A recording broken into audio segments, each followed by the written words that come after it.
पश्तूनों को मत मारो, अपने मुल्क के अंदर बमबारियां ना करो, अपने फाटा के लोगों को मत मारो। और फिर पाकिस्तान में ऑपरेशन शुरू हो गई। वो 2002 में स्वात में जो पहला ऑपरेशन शुरू हुआ वो मीज़ान ऑपरेशन था, और पता नहीं कोई 10 या 15 के दरमियान ऑपरेशन हुई, और फिर ज़रब बौराशों में रद्दुल फसाद। अब तो दहशतगर्दी खत्म हो जानी चाहिए थी ना, मुल्क में अमन अमान हो जाना चाहिए था ना। हाँ, सिर्फ इतना है कि हमने उस वक्त भी आपसे कहा था कि ये हिकमत अमली ठीक है, अपने मुल्क के अंदर बमबारियां ना करो, अपने फाटा के लोगों को मत मारो, पश्तूनों को मत मारो, ये आपके मुल्क के लोग हैं, ये आपके फ्रंट लाइन के मुजाहिद हैं, ये मुल्क के वफादार हैं, ये आपका दिफा करेंगे। अपने खिलाफ नफरत मत बो यहां, लेकिन बस वो ताकत है तो फिर ताकत का माना यह है कि वो अकल भी है, वो फलसफा भी है।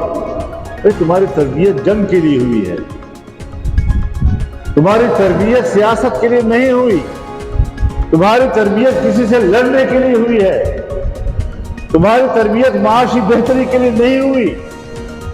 तुम्हारे पास न सियासत की तालीम है न इक़्तिसाद की तालीम है, सिर्फ लड़ना और सिर्फ लड़ना। तो इक़्तिसादी मसले को भी हल करते हैं तो लड़ने के तसव्वुर के साथ, सियासी मसले को भी हल करते हैं तो तमाम करतब लड़ने वाले सामने आते हैं। हम तो आपसे कोई गलत बात नहीं कर रहे हैं, हम भी इस मुल्क के शहरी हैं। अब आपने पार्लियामेंट को भी अपना गुलाम बना दिया, जबरदस्ती किसी को जितवाना, जबरदस्ती किसी को हरवाना, और फिर अगर 20 उम्मीदवार खड़े हों, हर एक से कहता है इतने पैसे लाओ तो सीट तुम्हारी, वो समझता है कि बाकी मेरी अब एक ही होगी ना। ये हरकत भी वो नहीं की। अब अगर हमने मसलहतों का शिकार हो, इख्तिदार का भूखा बनकर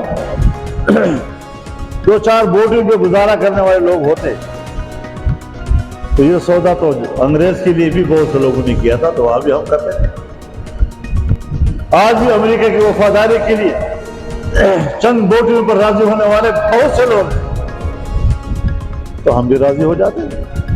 हम तो हुकूमत में भी होते हैं, लेकिन जब हमारे अपने अकीदे का मसला आता है तो वहां अड़ जाते हैं। नहीं, ये गलत,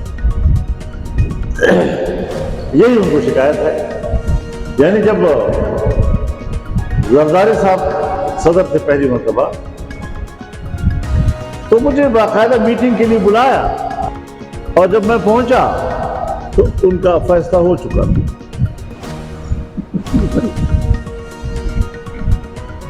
वो पता था कि मुखालफत करेगा, तो पहुंचने से पहले उन्होंने फैसला कर लिया।